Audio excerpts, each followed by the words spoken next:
organizadores por la oportunidad de estar en esta mesa y gracias a ustedes por resistir hasta el final de la jornada. No es fácil. Voy a hablar del caso de México y no sé si un poco el tono o el enfoque de la ponencia es un poco distinto a lo que hemos visto aquí. No voy a hablar yo de métricas, no voy a hablar de, digamos, de rankings o cosas por el estilo, sino a mí me interesa ver el panorama de las revistas mexicanas en cuanto a sus condiciones y su vínculo con ciertos procesos y ciertos actores, y también en cuanto a las condiciones en las que se hacen estas revistas, que un poco, que bueno, me alegra, ya se ha mencionado en la mesa anterior, esta caracterización que se resume en precariedad no es nada menor y creo que condiciona mucho de lo que se hace en las revistas. Entonces abordaremos a grandes rasgos esos temas, y nada más como una cuestión meramente descriptiva, no voy a tener muchas cifras por aquí. En una consulta rápida respecto al volumen de revistas científicas arbitradas vigentes en el directorio de la TINDEX, tenemos que por ahí de 287 hay en México, comparable más o menos al caso de Chile, de Argentina, ¿no? Y muy lejos de la producción, del volumen de producción de Brasil, pero se comparte como la tendencia que en efecto en la mayor proporción de revistas pues son del área de las ciencias sociales, que eso viene desde hace mucho tiempo, se mantiene y es compartido con otros países. Esta es la parte que me interesa que mantengamos un poco como marco de la reflexión, el vínculo entre las revistas y la evaluación académica, tanto a investigadores como a posgrados y a las propias revistas, y en general la política científica, que es sobre lo que voy a enfatizar sobre todo hacia el final.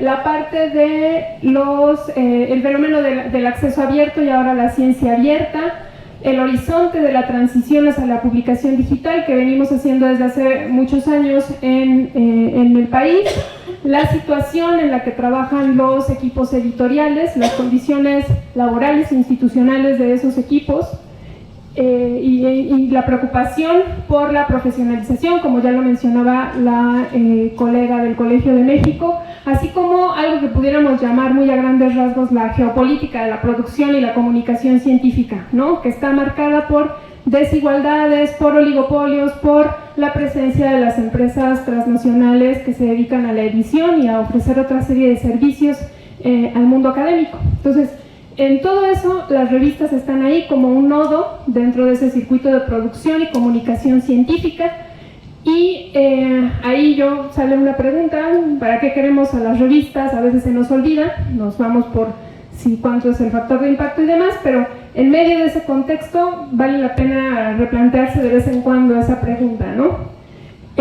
Parte de ese contexto quiero sobre todo enfatizar dos cuestiones que afectan directamente a las revistas. Por un lado, la evaluación a los investigadores, y por otro lado, el proceso del acceso abierto en América Latina, muy distinto a Europa. En cuanto a la evaluación de los investigadores, como alguien ya lo mencionó, desde más temprano tenemos el Sistema Nacional de Investigadores, que surge en 1984 en un contexto de problemas, de crisis en el financiamiento de la educación superior y de congelamiento de salarios, que hace que como medida emergente y en un principio se pensaba como transitoria, se creara este programa de estímulos basado en cierto tipo de evaluación hacia los investigadores.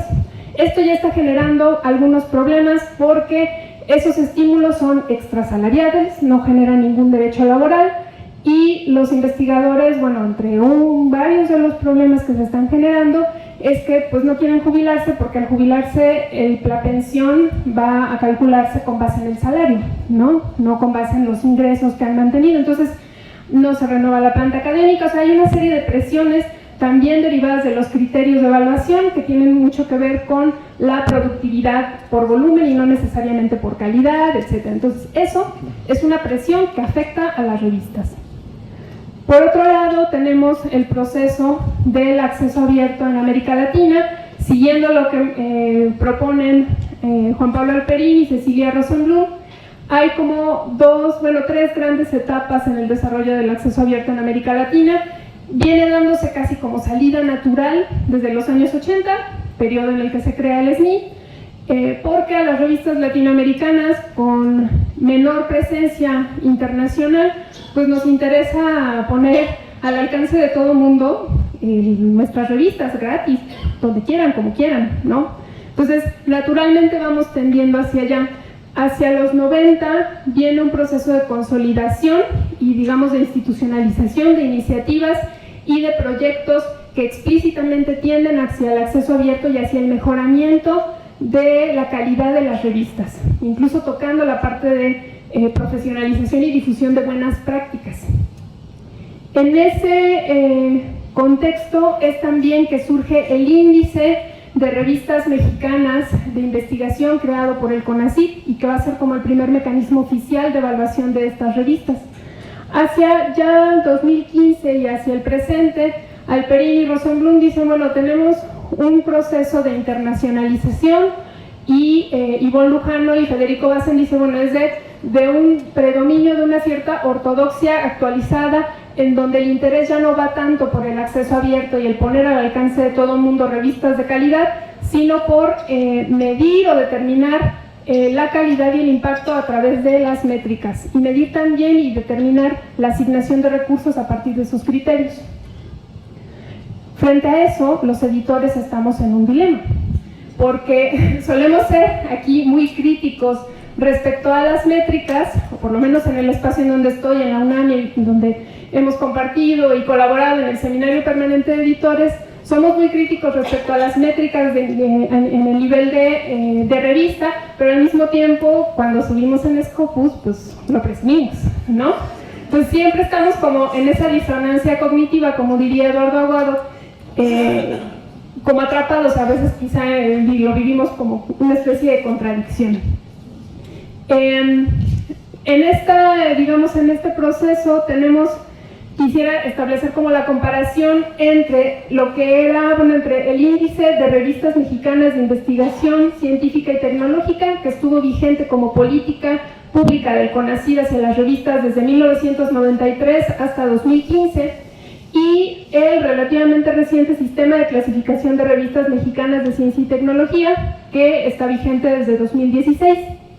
Ambos sistemas o mecanismos de evaluación se proponen valorar las características de las revistas, procurar generar incentivos y apoyos económicos para el mejoramiento de su calidad y el aumento de su visibilidad nacional e internacional. El índice también se planteaba desde sus inicios explícitamente lograr ser un padrón confiable para los investigadores, para decirles, en estas revistas mexicanas tú puedes publicar porque son buenas, ya las evaluamos. Y también para las instituciones. En estas revistas, tus investigadores está bien que publiquen y tómales en cuenta eso, porque son revistas que cumplen ciertos estándares. El índice en sus inicios no se planteaba tal cual la idea del acceso abierto, sin embargo, a lo largo del tiempo fue incorporando criterios que apuntaban hacia allá. Incorporaron también criterios de calidad de los sistemas regionales y bases de datos como Latindex, Cielo y Regalic. El sistema de clasificación sí incorpora criterios como los de Cielo México, pero sobre todo está anclado mucho en hacer un énfasis en la citación y es el 25% de la calificación. El peso de esa calificación, el 25% está justamente en la citación. Pero hay contradicciones. Hay otro elemento aquí del contexto y es que en 2014 hay un cambio en la Ley de Ciencia y Tecnología en México y se empieza a hablar tal cual de buscar el acceso abierto y promover el acceso abierto. Poco después se habla ya no solo de eso y digamos muy flamante nuestra Ley de Ciencia y Tecnología dice no solo acceso abierto sino ciencia abierta, pero como vamos a ver más adelante hay algunos problemas o algunas contradicciones al respecto. Así era como se llevaba a cabo la aplicación de la evaluación y asignación de recursos en el índice.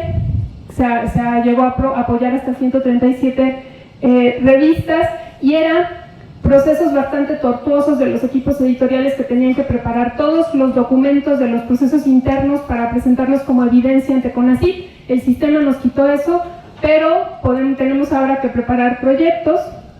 Y quisiera plantear, a ver si me da tiempo rápidamente, algunas contradicciones o algunos elementos que hacen ruido.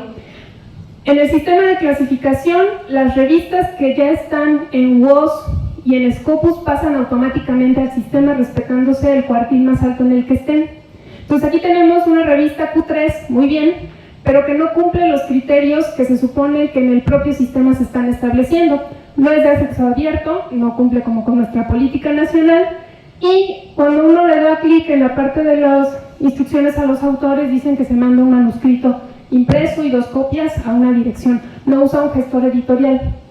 Yo me quedé muy sorprendida, pero es el enlace que está en la página del sistema y que se está tomando según para ver la revista. Acá hay otro caso, no es una crítica a las revistas ni a sus equipos editoriales, sino que seguramente si tienen ese posicionamiento es porque han hecho muy bien mucho en su trayectoria editorial, sino una crítica a la política, ¿sí? Que no está dando incentivos para que estas revistas que están bien posicionadas por citación mejoren sus procesos editoriales.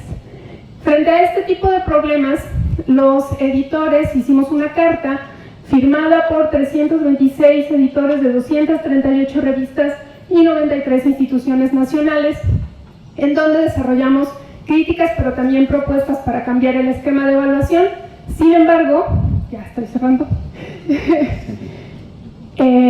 vemos que ya salió el nuevo manual del sistema de clasificación de revistas y no hay ningún cambio, salvo que ahora se amplía la cobertura para incorporar revistas en el sistema, pero hasta las mismas erratas están en el manual. Hay una desconexión en la política de ciencia abierta de México. Se incorpora revistas, repositorios, pero ahí quienes no están, si ustedes se fijan, son los investigadores ni los posgrados, entonces, que son actores fundamentales. Creo que deberíamos apuntar a una política coherente y consistente que involucre a todos los actores involucrados, como los posgrados, como los investigadores, las revistas, planteándonos para qué las queremos, cómo las estamos entendiendo en cuanto a calidad, cómo vamos a medir esa calidad, dónde está la parte cualitativa de esa calidad en los contenidos y en lo editorial, en qué condiciones están haciendo las revistas, formando a los investigadores, produciendo investigación. Y pues ya, muchas gracias.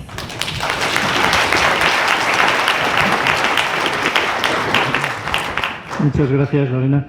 A continuación, pasamos la palabra a Alonso Estrada Cuzcano, de la Universidad Nacional Mayor de San Marcos, en Perú, para ver el caso de Perú.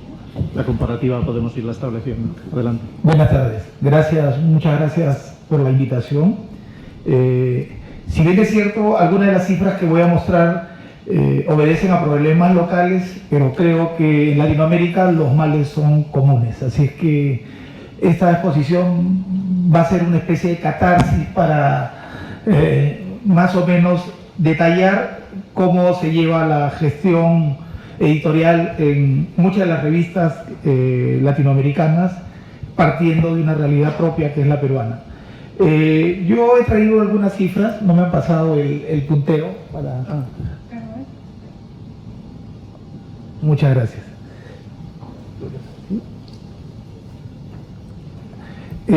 Como verán, el número de revistas, y no voy a hacer mucho énfasis en las cifras porque ya se han mostrado al detalle, pero como verán, la barra que está en verde es el número de revistas que tiene el Perú en Latindex. Todavía es un número relativamente bajo, pero parto de esta cifra por la siguiente cuestión, que como verán, estos círculos concéntricos se van reduciendo cada vez que la revista va teniendo mayores exigencias en términos de gestión editorial. Como verán, partimos de un número que obedece a 515 y, por ejemplo, las revistas de Ciencias Sociales y Humanidades se reducen a un número de 12. Uno de los problemas que ha surgido ahora con Latindex y en relación a las revistas peruanas es que exige que las revistas sean electrónicas, y la mayoría de revistas que por lo menos han ingresado al directorio o al catálogo de Latindex todavía se producen en papel, de manera que el recambio del que hablaba Joel Alguay en la mañana va a ser un poco difícil de subsanar para poder seguir avanzando en la mejora y en las indizaciones de las revistas. Esta es una parte de la realidad también peruana, es el número de revistas indizadas a nivel de Perú. El número obedece a 34 revistas y ahí hemos puesto, son 34 en total, y hemos puesto las indizaciones que tienen tanto en Cielo Perú, en Scopus y en el Web of Science, si es que queremos hablar específicamente del Emerging, ¿no? O sea, no tenemos ninguna revista estrictamente en el Core Collection de Scopus. Y el problema es que muchos de los gestores de revistas no entienden que el proceso de publicación ha cambiado hace muchos años.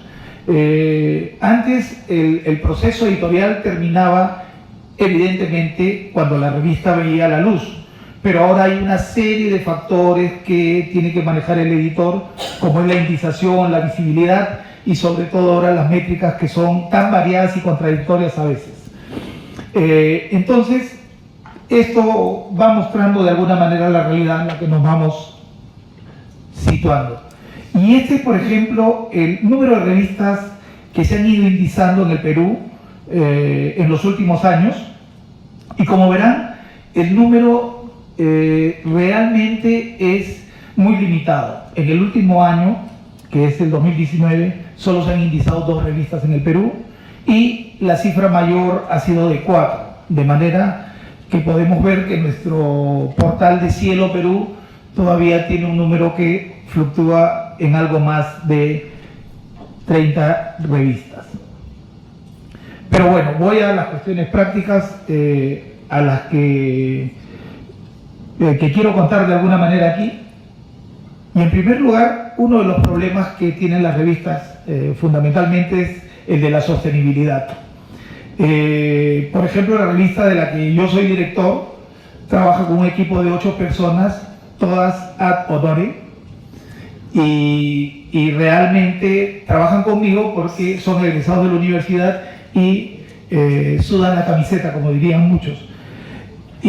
Al conversar esto con las autoridades, lo primero que me dicen es que tengo que sincerar los gastos de la revista. Y evidentemente cuando me vuelvo sincero no obtengo respuesta. De manera que la sinceridad sirve de muy poco con las autoridades universitarias. La revista todavía, si podríamos llamarle de alguna manera, tiene subsidios por el apoyo externo de sus egresados, pero y este apoyo, si lo contabilizábamos, más o menos alcanzaría el 50% del presupuesto total de la revista. De manera que un problema que tienen todas las revistas, las indizadas o no, es el de la sostenibilidad, ¿no? Las autoridades están más centradas en invertir en infraestructura que se nota y además se puede inaugurar, más que una revista que genera conocimiento y que probablemente no deja huella. Ahora, con la nueva ley universitaria, sí se está exigiendo como parte del licenciamiento tener publicaciones indizadas, pero esta es una historia que recién comienza. Las revistas de Ciencias Sociales y Humanidades, por ejemplo, no tienen apoyo del Consejo Nacional de Ciencia y Tecnología peruano, porque hay una especie de visión algo positivista que dice que las ciencias sociales y humanidades no son ciencias. Es una discusión ardua, compleja, pero son las revistas que además son el grueso de las revistas indexadas, que alcanzan casi el 65% del total de revistas indizadas que tiene el Perú, ¿no? Muchos de los gestores que son improvisados no revisan los nuevos indicadores para la indización. Creo que es algo en el que deberíamos abocarnos constantemente. La gestión editorial en Latinoamérica, voy a tratar de ser estricto con el tiempo, es muchas veces improvisada porque, como lo digo a continuación, muchas veces quienes asumen las direcciones de estas revistas obedecen a un cargo político o a un cargo de confianza.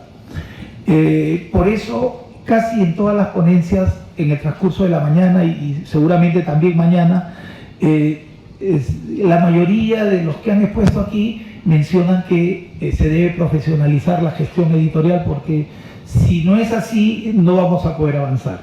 eso del cargo de confianza o poner al que nos molesta en algún puesto debe ser parte del pasado porque no genera avance en las publicaciones periódicas. Se requieren equipos multidisciplinarios, sí, eso es una verdad innegable.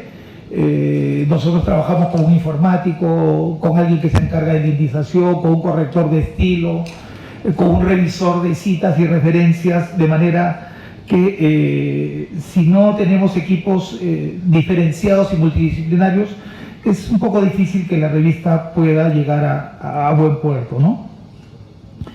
Y otra de las cosas en las que tampoco ponemos a veces mucha atención es en la post-itización, porque muchas veces llegamos por llegar a indizarnos y luego no podemos mantener esa indización a lo largo del tiempo, comenzando por, muchas gracias, sí termino en 2 minutos, comenzando por la periodicidad, que a veces es uno de los asuntos que más nos agobia a quienes hacemos publicaciones o quienes somos gestores de revistas. Y bueno, una de las cuestiones que son obvias y que tengo que mencionar de todas maneras es que las revistas no funcionan sin presupuesto.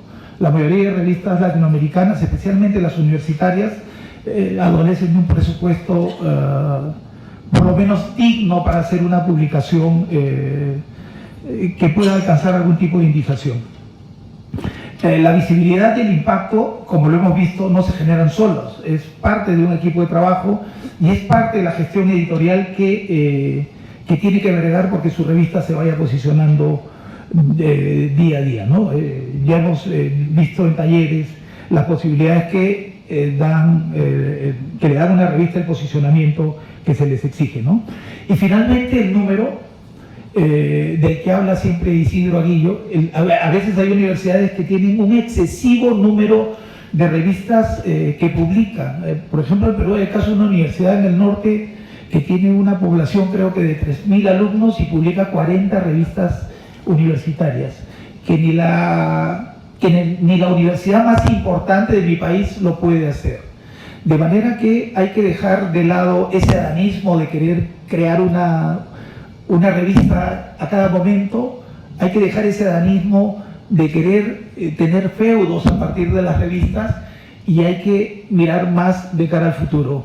Creo que si solucionamos muchos de estos problemas, partiendo por el que hace la gestión editorial, creo que en el futuro veremos revistas peruanas, universitarias, latinoamericanas, que tengan un mayor alcance y un mejor impacto en la comunidad internacional. Muchas gracias.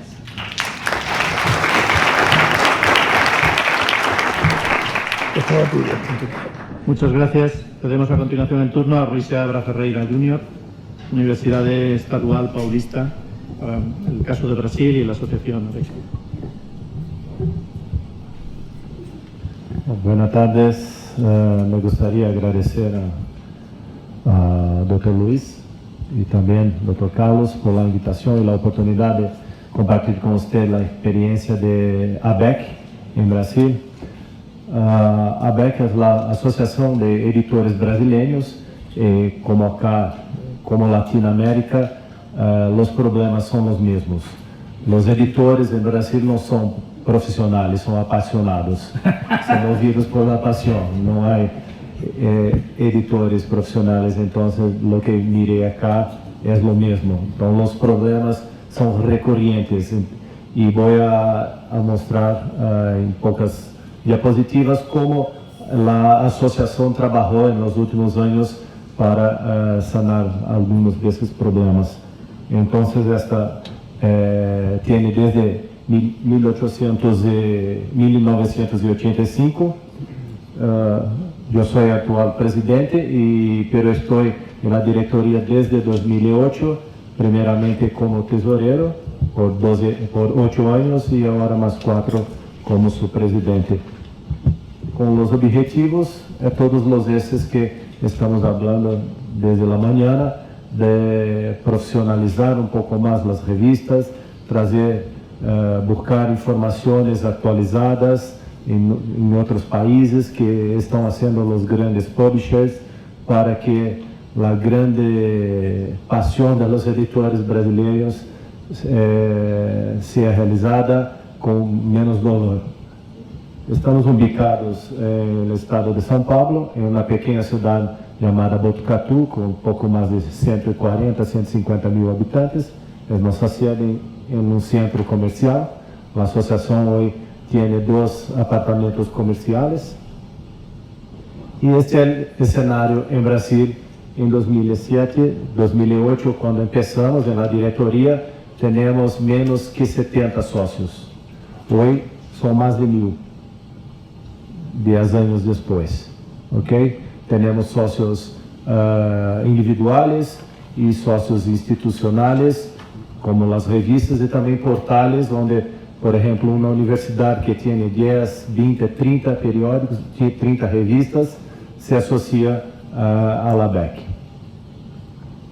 E hacemos 2 vezes por ano, 2 eventos por ano, um evento internacional, a BEC Meeting, onde buscamos palestrantes de outros países, e também um workshop, mas com problemas mais básicos para os editores que estão começando na carreira, onde discutimos todos esses assuntos, falando de ética, indexação, problemas editoriais, sustentabilidade, profissionalização, enfim, todos esses assuntos são abordados em uma semana de meeting com os editores, onde participam também bibliotecários e outras pessoas envolvidas no staff da revista.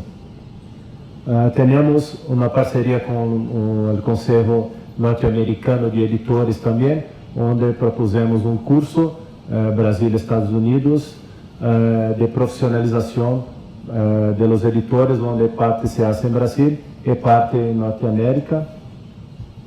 Temos uma parceria com Crossref e em Brasil a BEC é responsável por fornecer o DOI Number para todas as revistas de Brasil.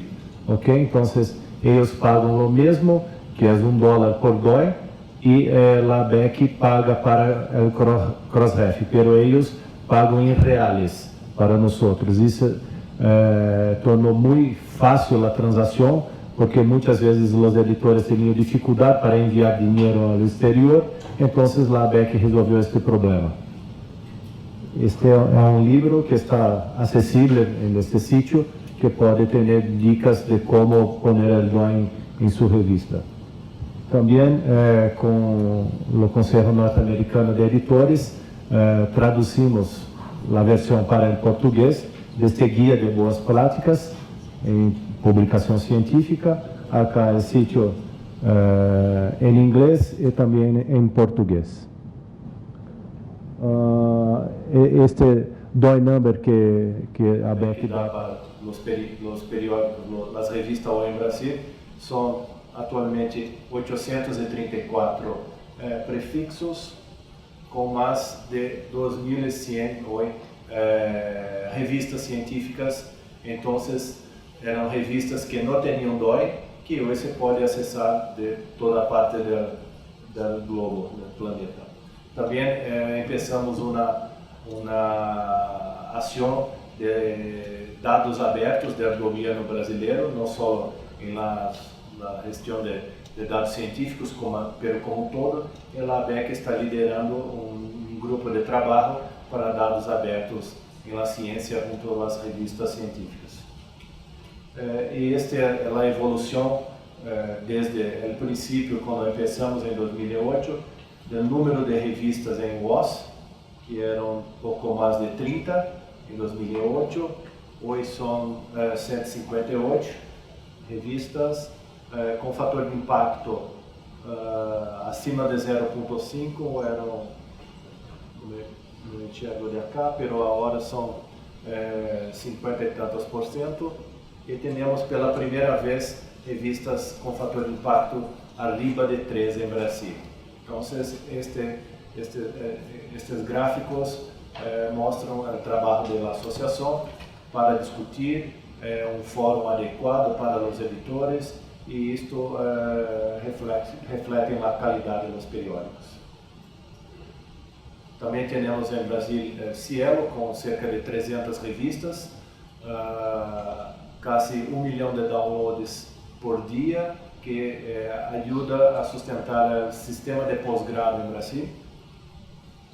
Y también como mensaje final, fue hablado mucho acá la sustentabilidad de los periódicos. Entonces, APC es una realidad, así como Open Access. Nosotros tenemos que pensar cómo iremos hacer, cómo iremos trabajar y sobrevivir en este nuevo escenario para las revistas científicas. Muchas gracias por la atención.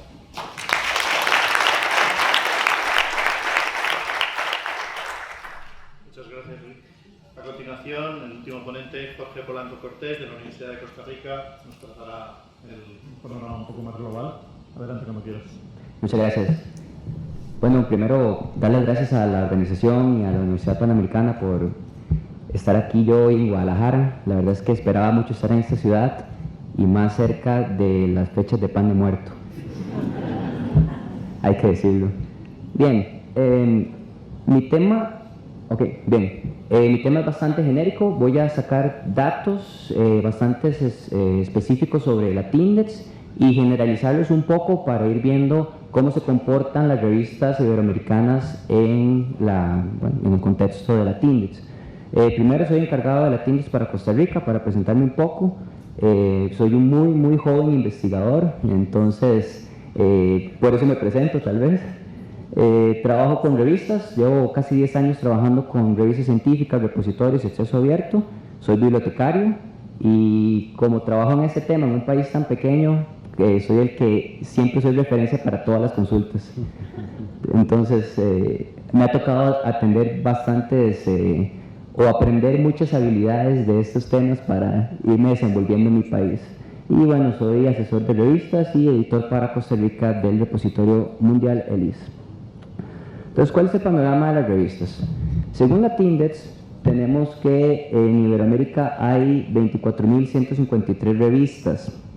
Bien, de esas revistas iberoamericanistas, o sea, que hablan de temas sobre Iberoamérica, tenemos 230 que representan menos de un 1% de nuestro directorio, y de Latinoamérica particularmente 18.500, un poquito más, que representan un 75% de nuestro directorio. Vigentes, porque bueno, el directorio también tiene un rastro histórico de las revistas que han pasado por esta región. Tenemos que hay 20.000, casi 21.000 revistas, y tenemos también el dato de las revistas electrónicas, que son 9.742, no están en la pantalla, pero representan más o menos un 40% de nuestro directorio, ¿verdad? Lo que hablaba el colega. Tenemos muchas revistas que solo siguen en papel y que aún no tienen su versión electrónica. Entonces, es algo que evidentemente la TINDEX se está incentivando y que se está necesitando, por lo mismo del tema del acceso abierto, ¿verdad? No puede ser una revista de acceso abierto si no tiene su formato electrónico. Ok, lo que consideramos una revista indexada o participante en el catálogo de la TINDEX son las que cumplen con los indicadores de calidad o la batería de calidad que la TINDEX ha propuesto. Esta batería cambió hace muy poco, hace un año, y hasta el 2017, que estaba la batería de 1.0, teníamos un 22% de revistas, de todas las revistas que tenemos en la región, siendo parte de este catálogo de la TINDEX. O sea, no hemos llegado ni a una cuarta parte de cobertura de revistas que han cumplido con los indicadores de calidad, y esto es algo que se tiene que revisar. Y bueno, con la nueva batería de criterios llevamos apenas un año en evaluación y más o menos significa un 5% del total del directorio de la TINDEX. Algo que se ha discutido un poco en estas mesas, ¿verdad? Rafael Repiso, Joel han conversado un poco sobre de dónde son estas revistas, qué fuentes de datos tienen, cuáles instituciones están detrás de ellas. Ahí en pantalla ven un poco los datos. Instituciones educativas representan casi un 50% de las encargadas de revistas en Iberoamérica.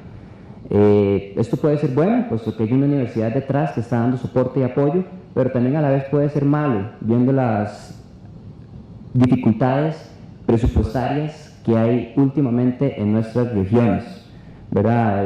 Justo esta semana, si ven noticias de Costa Rica, hubo unas manifestaciones por el presupuesto de la educación pública. Si vemos qué está pasando en Colombia, si vemos qué está pasando en México mismo, en algunos países de la región, estamos luchando por presupuesto para las instituciones educativas, más que todo las públicas.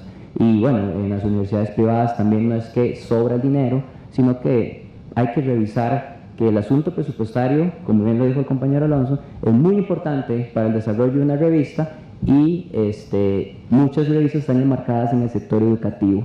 La minoría están en instituciones internacionales o instituciones de investigación, ¿verdad?, que trabajan directamente con investigadores que pueden desarrollar las revistas. En cuanto al idioma de publicación, la TINDEX me lanza el dato de que un 75% de las revistas de Iberoamérica publican en español.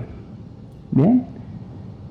No significa que es el único idioma que publican, ¿verdad? Puede ser que publiquen en 2 o más idiomas, pero estamos hablando de un número alto de revistas que están publicando en el idioma español.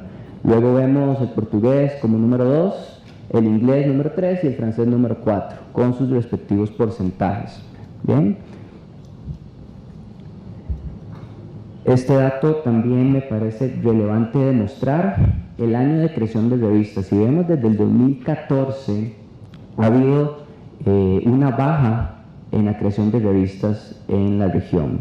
Yo creo que sí se ha entendido de que la responsabilidad de mantener una revista y de tener una revista con un buen estatus es complicado, y ya casi menos personas se arriesgan a crear una revista por estos mismos temas. ¿Bien? A ver, también yo creo que hay muchas revistas en las instituciones, como bien lo dijo el compañero, hay muchas revistas en instituciones, tal vez más de las que una institución puede mantener. Entonces, hay que revisar cuál es el número de revistas que se están trabajando. En el caso del acceso, únicamente hablando de revistas electrónicas, la TINDEX últimamente ha cambiado su base, porque antes trabajábamos con revistas gratuitas, restringidas o de suscripción. Ahora, cuando se vuelve cada vez más tendencia el tema del acceso abierto, dijimos, bueno, ¿por qué no tenemos un indicador que hable del acceso en cuanto a acceso abierto? Entonces hemos empezado a reetiquetar las revistas, en vez de gratuitas, en acceso abierto, según las características de cada revista. Tal vez no hemos completado el cambio hacia mostrar cuántas revistas realmente hay en acceso abierto, pero podríamos estimar que muchas de esas revistas que se consideran gratuitas realmente son de acceso abierto, porque la mayoría de la región así lo publica. Vemos que acceso restringido es menos del 5% y de suscripción un 1% de nuestras bases de datos. Entonces, finalmente, hablando, a ver, lo que yo hice fue tomar la base de datos de la TINDEX, generalizar bastante en cómo están trabajando las revistas y mostrar un panorama de qué puede ser el futuro de las revistas latinoamericanas y iberoamericanas, y en la experiencia que he tenido gracias a estos eventos de participar y de compartir con muchas personas, ¿qué veo yo del futuro de las revistas? Bueno, número 1, ya lo comenté, la amenaza o la oportunidad del presupuesto educativo, ¿verdad? De cómo cada vez va siendo más difícil justificar los presupuestos a los centros o instituciones de cómo las revistas se desarrollan. ¿Bien? Veo también el acceso abierto como una oportunidad de desarrollar las revistas, inclusive el mantenimiento de revistas de acceso abierto sin APC en la región. Ya lo dijeron en la mañana, hoy en la mañana, que han tenido dificultades algunas revistas con su visibilidad o su citación porque tal vez sus artículos son de pago, ¿verdad? Creo que posicionar revistas en acceso abierto permite mayor citación, mayor visibilidad. También tenemos una dificultad con la evaluación de la ciencia. Evidentemente dependemos de presupuesto y dependemos de personas que publiquen en nuestras revistas, y si los sistemas de evaluación siguen funcionando de la manera en que están funcionando, nos estamos majando la cola nosotros mismos, porque estamos provocando que académicos no publiquen o en nuestras propias revistas o en revistas que tal vez se consideren buenas para una región en idioma en español porque no cumplen ciertos criterios globales o internacionales. No estoy en contra de que las revistas cumplan esos criterios, pero también hay que valorar la importancia de las revistas regionales y el impacto que se puede provocar en la misma región. Finalmente, la publicación anticipada, publicación de datos y nuevas metodologías de evaluación es necesario para la transparencia y para el desarrollo de revistas que muestren y que faciliten los datos para otros investigadores. El cierre de algunas revistas, yo considero que hay revistas que están en las instituciones de manera innecesaria y repetitiva. He visto muchas temáticas que se repiten en una institución y tal vez no hay tanta producción o tanto respaldo en esa institución para mantener estas revistas. Bien, y eso va ligado hacia políticas claras que pueden tener las instituciones con el desarrollo de revistas. He recorrido la región y me han dicho que muchas instituciones ni siquiera saben o tienen una política clara de cómo nace una revista en su institución, cómo se desarrolla o cómo la evalúan. Y entonces eso es preocupante porque pueden hacer espontáneamente y finalmente nadie vigila el comportamiento de esas revistas. Entonces es algo que considero también en el futuro de Latinoamérica, políticas claras institucionales sobre el desarrollo de revistas y la evaluación de las revistas. Bien.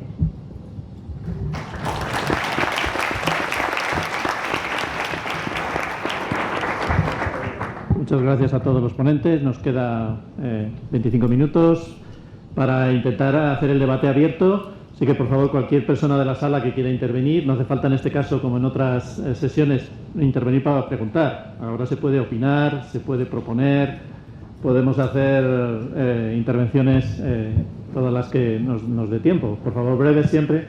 Empezamos por allí, si quieres. Tenemos el micro.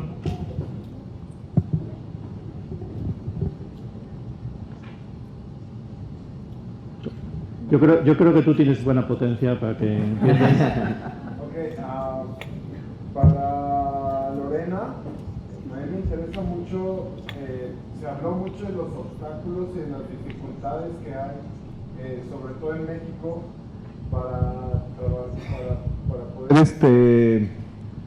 para poder tener una revista, para poder hacer que tu revista sea una revista exitosa, que tenga buen alcance y sobre todo buen impacto.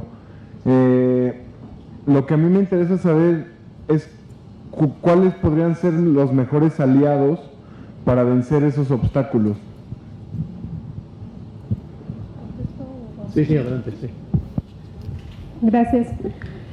Bueno, en estas condiciones precarias, difíciles, aunque también hay que decir heterogéneas, el panorama de las condiciones de producción de las revistas en México, por institución, por revista, a veces incluso, pues también es bastante heterogéneo, pero en esta condición general como de precariedad, de limitación presupuestal, de rotación muy frecuente del personal que todo el tiempo hay que estar capacitando, algo que yo he visto que ayuda mucho es la colaboración entre equipos editoriales de distintas instituciones. El mantener contacto, el ofrecer asesoría. Hay equipos que ya han transitado ya han vencido ciertos obstáculos, ya han logrado resolver cómo poner los DOI, ¿no? Por decir algo muy quizá básico. Para algunas revistas ya es muy básico, para otras no, y cada una está como en distinto momento de su desarrollo. Y en este aprendizaje, los lazos entre editores más experimentados, ¿no? O entre instituciones que tienen mejores recursos con otras que apenas van encaminándose, es algo que siempre ayuda mucho, ¿no? Y remitirse también, por ejemplo, a las buenas prácticas y a los criterios, a estas guías que finalmente representan los criterios de evaluación y de requisitos de las bases de datos. También eso ayuda mucho, ¿no? Son como una guía que te ayuda a trazar una ruta crítica para tu revista. Bien. Perdón.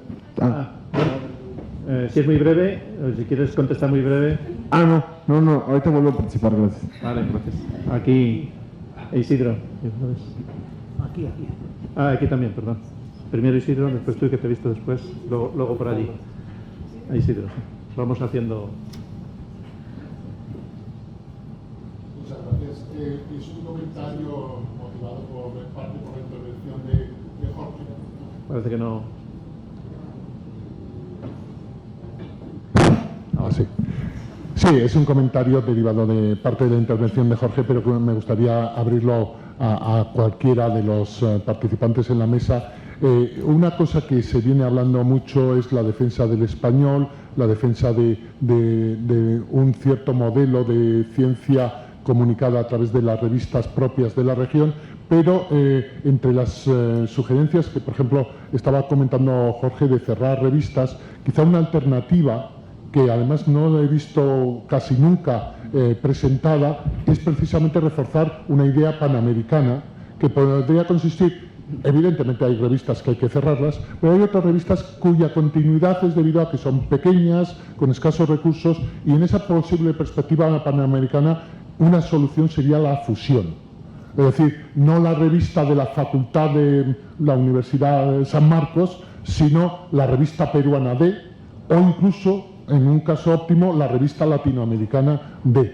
Es curioso porque después de asistir a varias reuniones en la región, donde se refuerza esa idea de la ciencia local, de la ciencia panamericana, de la ciencia en español, casi nunca, o mejor dicho, nunca he visto una propuesta, aunque sea meramente teórica, de la posibilidad de crear grandes revistas fusionando intereses locales a nivel nacional o regional. E incluso, sobre la base de la financiación, podría ser un buen argumento para solicitar a las agencias financiadoras de los respectivos países, sería un argumento fuerte.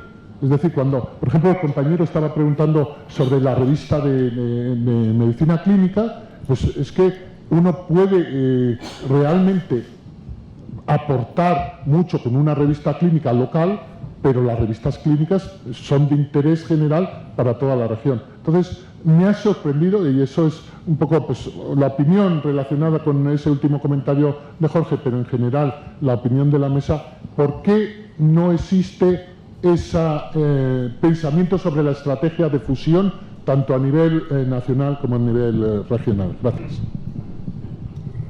Sí, bueno, en mi caso yo sí lo trato de promover. En Costa Rica sí hubo un par de ocasiones en que hubo fusiones de revistas y han sido muy exitosas. De hecho, en mi institución yo veo que hay 5 revistas de educación y me parece innecesario tantas revistas en educación. Igual en el tema de leyes también hay muchas revistas, más de las que yo quisiera que hubiera en la institución, y yo he recomendado fusiones. Sin embargo, también he visto cómo hay muchas veces personalización de la revista.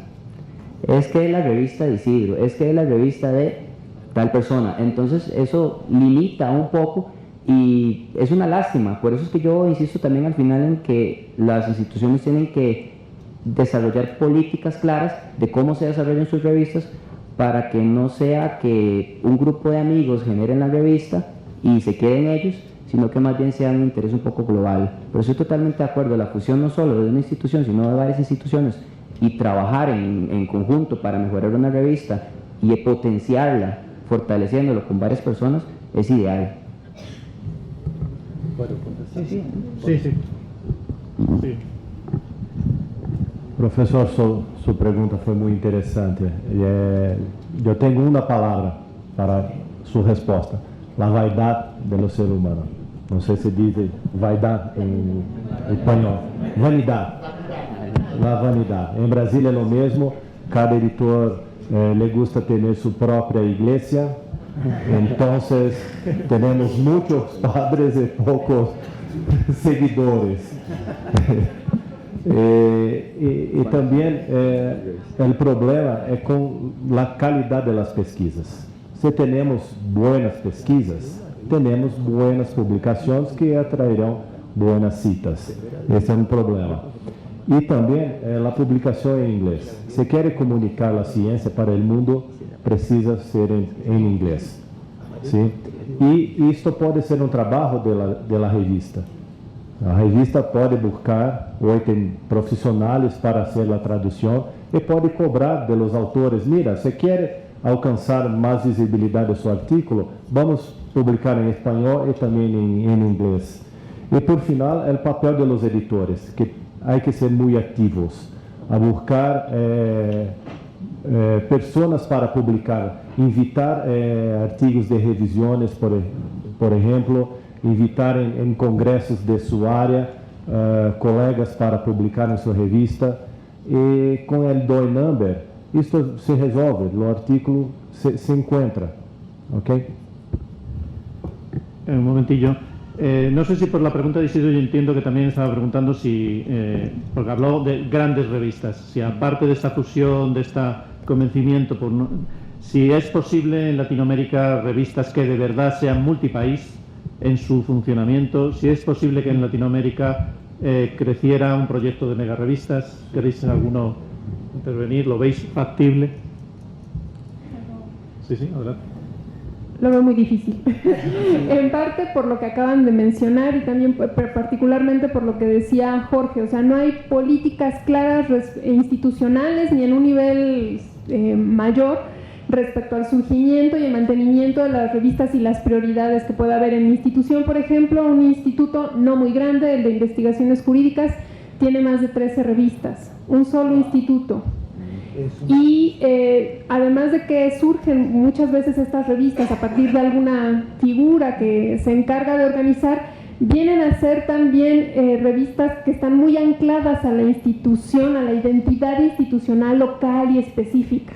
Entonces, creo que desde ahí también las instituciones son reacias como para abrirse a la posibilidad de ese tipo de procesos, ¿no? Entonces, bueno, ese es un elemento, ya podrán comentar más. Yo solo quisiera hablar acerca del idioma español con relación a la revista que dirijo, y es un asunto complicado que aún lo estamos pensando porque, por ejemplo, la mitad de estudiosos peruanistas están en Estados Unidos y Europa y escriben en inglés. Entonces nos están insistiendo en que la revista abra la posibilidad de que se publique en inglés, y es una cuestión muy difícil. Por ejemplo, los estudiosos de cultura andina, que es lo que más se consume a nivel de conocimiento en la revista, todo lo que es Guamampoma, Garcilaso de la Inca, Garcilaso de la Vega, todo viene, la mayoría de estudiosos están fuera. Entonces estamos pensando en la posibilidad de publicar inglés, aunque no lo queremos todavía, nos estamos negando, pero es una posibilidad que no sé cuánto tiempo va a durar, pero eso es lo real. Silvia. Sí, yo quisiera preguntar a Rui un poco esa asociación científica de editores, cómo está conformada, cómo contribuye a la política del país, porque pues desde luego es impactante cómo producen ustedes revistas y cómo tienen esos índices tan altos, a pesar de ser, pues obvio, dirán 200 millones o 210 millones de personas, pues obviamente producen más, pero sí creo que hay un gran desarrollo en la ciencia en Brasil. Y preguntar, aunque ya lo comentó un poco Lorena, si en México tenemos en este sistema de clasificación de revistas de CONACYT, ¿encuentras tú ahí pues un nicho en donde se pueda desarrollar todas estas políticas editoriales que necesitamos el resto del país, ¿no? Bueno, gracias por su pregunta. La asociación es la misma como cualquier otra sociedad de clase, pero es una sociedad, yo hablo que es muy familiar porque no tenemos conflictos de intereses. Por ejemplo, en la sociedad de química, si nosotros somos todos químicos, competimos muchas veces. En la sociedad de editores no, tenemos los mismos problemas, porque tú publicas en la matemática, yo en ciencias sociales, usted en medicina. Entonces, la sociedad vive de pago de sus socios, una anuidad, ¿ok? Y 2 meetings que hacemos 2 por año, concursos y también con esto. Y en Brasil tenemos muy poco apoyo de gobierno central, federal, para los periódicos, las revistas científicas, algunos apoyos de las universidades puntuales también, como un portal para mantener un sistema de submisión o algo así, o pagar el DOI, y también hay las revistas de las sociedades, que son, tiene más dinero para sobrevivir. Ese es el escenario hoy. Por allí. Bueno, es que me preguntó directo. Sí.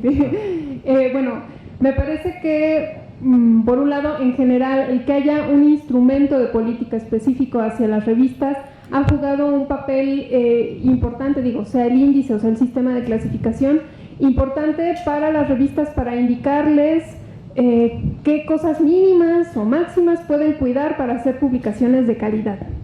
Mi crítica va en el sentido de que el sistema de clasificación actual me parece un poco limitado y contradictorio en el marco de la propia ley de ciencia y tecnología que va hacia la ciencia abierta.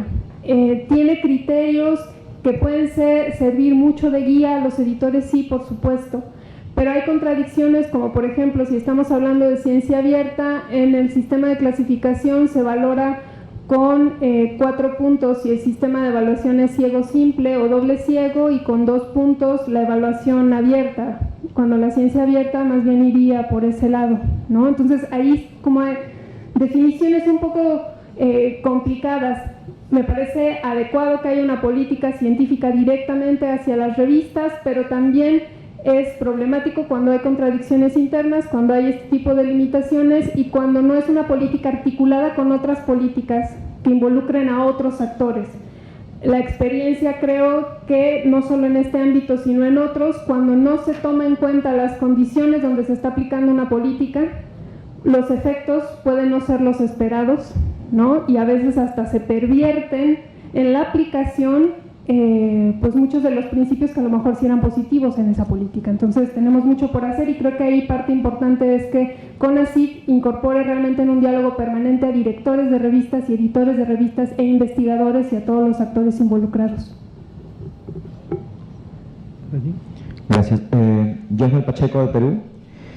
Tomando en cuenta que las revistas tienen un presupuesto relativamente limitado y pues ese presupuesto se usa muchas veces para el marcado de algo tan importante como, por ejemplo, Cielo, ¿vale la pena marcar en otros proyectos que quizás le den algo de visibilidad o no?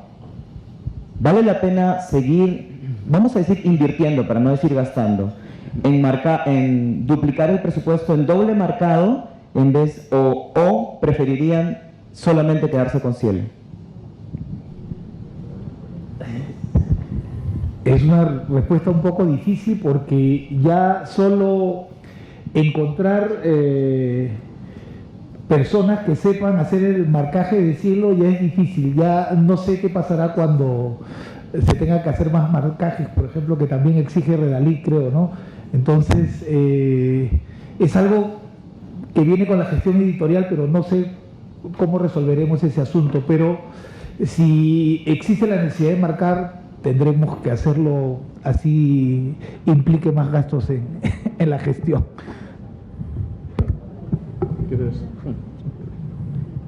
En Costa Rica hay un dicho que dice que cada quien mata sus pulgas a su manera. Yo no, a ver, creo que cada revista va a resolver de la manera en que quiera resolver. Si quiere utilizar uno u otro sistema, lo hará de forma en la cual sea mejor para facilitar su gestión editorial, y yo creo que eso es lo importante. Yo creo que es un poco pronto para tomar una decisión, puesto que hay muchos desarrollos en camino, pero sí que hay que estar vigilantes sobre qué va a pasar y cuál es la mejor opción para mí, porque al fin y al cabo, en esto creo que cada quien tiene que tomar su propia decisión, ¿verdad? Sí, adelante si quieres. Sí, bueno, recordemos que por ejemplo el marcaje de Cielo y el marcaje de Redalic se supone que trabajan con estándares, el estándar JATS for Reuse. No tendría por qué haber problema. La diferencia es que Cielo es más exhaustivo. Por ese lado, pues vale la pena. Si en Redalic es el mismo estándar, pero te están exigiendo un menor grado de exhaustividad, pero con Cielo te da la posibilidad de ir más allá, pues es más allá, porque además creo que los editores tenemos que dejar de pensar que estoy marcando para Cielo. No, estás marcando para tu revista. Ese XML es tuyo y te va a servir para preservación y te va a servir para muchas cosas más, y además, por supuesto, también le va a servir a Cielo y a Redalic. Pero bueno. Apenas para completar, professor, eu concordo com a professora que temos que marcar para o futuro. E a política editorial tem que ser decidida por las pessoas que estão envolvidas com sua revista. Por exemplo, pergunta ao editor-chefe se ele morre amanhã, o que acontece com a revista? Se acaba? Então, essa revista, sinto, pero não há por que existir. Há que ter grupo sustentando. Eu também sou editor associado de uma revista em Brasil.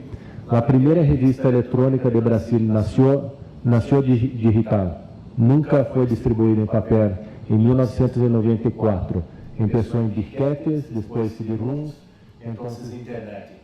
Com 18 anos, reunimos os editores e dissemos, vamos cerrar a revista, porque o fator de impacto era 0,3, 0,4, 0,5, não subia. Então, ou cerramos ou mudamos o paradigma, a política editorial. Então, começamos a trabalhar com Biomed Central, Springer e agora Nature. O fator de impacto da revista é 3. Então, a política editorial faz toda a diferença.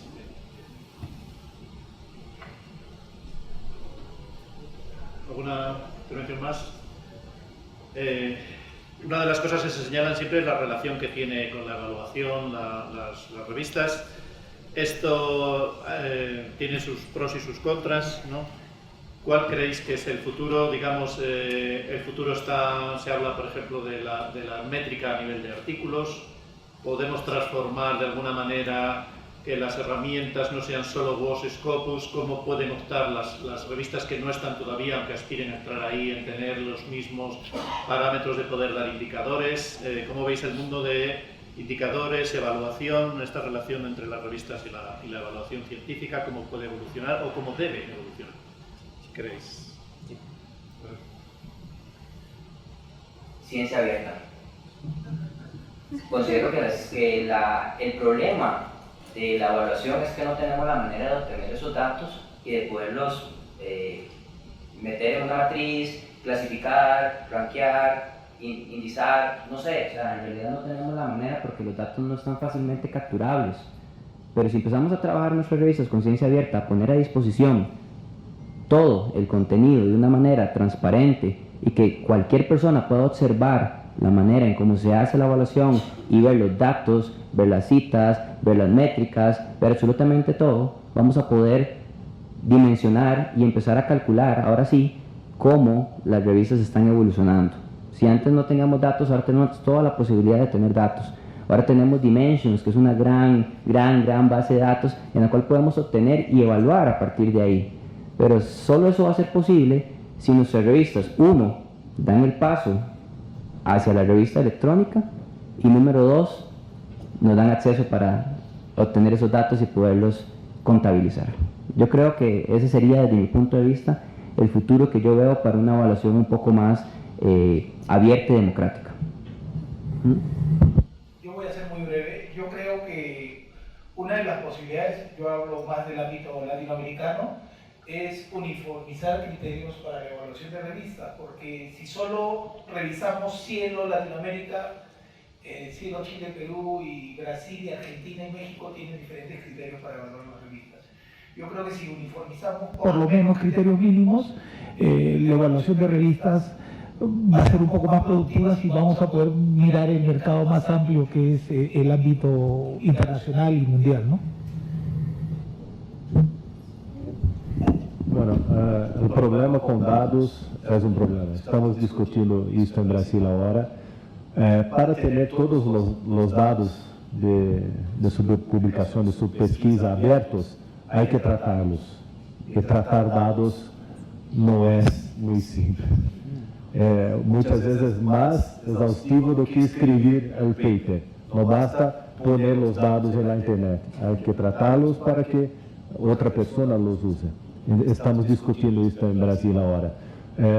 Estamos discutindo servidores pré-prints para poner todo. O fluxo contínuo já é atual. Estamos discutindo também os pareceres abertos no más ciego, y también publicados y pareceres con DOI number, junto de las publicaciones.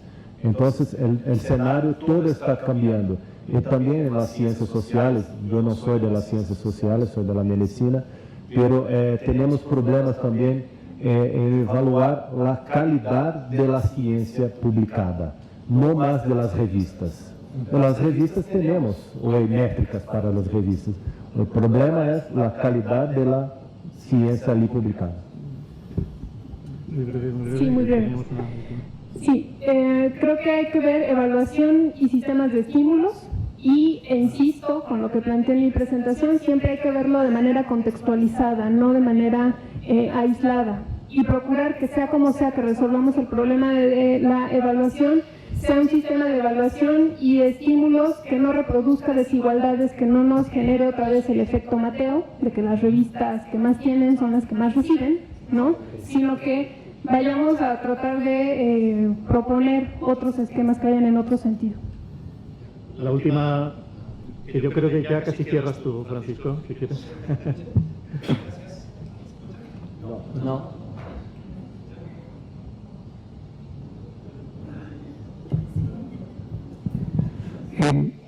Bueno, una pregunta y también un comentario. Estaba escuchando atentamente las intervenciones. La primera pregunta es que me gustaría que nos entregara algunos elementos adicionales el expositor brasileño respecto de cómo funciona su red. Particularmente porque creo que es importante motivar la generación de redes dentro de la revista, y no solo en su revista, sino que también con el mundo de la investigación. Edgar Barán decía que para poder enfrentar la complejidad hay que hacerlo todos juntos, de tejido todos juntos. No hay otra forma. De lo contrario, simplemente vamos a seguir dando palos de ciego. Lo que me preocupa es que muchas veces las asociaciones de revistas se les cataloga como verdaderos carteles que se ponen de acuerdo en prácticas que a veces no son tan saludables. ¿Cómo enfrentan eso? Y si hay alguna iniciativa tendiente a acercarse al mundo de los investigadores, iniciativas, por ejemplo, como encuentros, jornadas, congresos o algo parecido, que creo yo que podría ser el gran desafío para este evento el próximo año. En el comentario, yo estoy de acuerdo que en algunos casos, cuando tenemos tantas revistas que están languideciendo, probablemente hay que cerrarlas, pero me da la impresión que no estamos enfrentando el tema de fondo. Cuando yo miro lo que está ocurriendo hoy día con la producción científica, algunos datos mostré, donde Latinoamérica produce muy poca ciencia, y yo tengo la impresión de que a nosotros lo que nos faltan son revistas. Nos faltan más revistas de calidad. Si aplicamos este criterio de que eliminemos las malas, pienso que lo estamos disparando a nosotros mismos. Yo creo que la comunidad científica latinoamericana, de una vez por todas, debería ponerse de acuerdo y presionar a nuestros gobiernos para que incrementen el presupuesto de investigación, que es precario. O sea, no podemos avanzar en ciencia si tenemos esos presupuestos. ¿Cuánta gente llega a estos eventos prácticamente con lo mínimo? Porque sus gobiernos no apoyan sus universidades y hoy día prácticamente los únicos que pueden investigar son aquellos investigadores que han tenido la posibilidad de adjudicarse algún proyecto competitivo. El resto simplemente se transforma en un mero espectador. Lo otro, creo que la comunidad científica también tiene que ser capaz de impactar en quienes toman las decisiones. Karl Marx lo decía, la conversación entre un político y la ciencia es muy difícil, pero se tiene que hacer. Se tiene que hacer.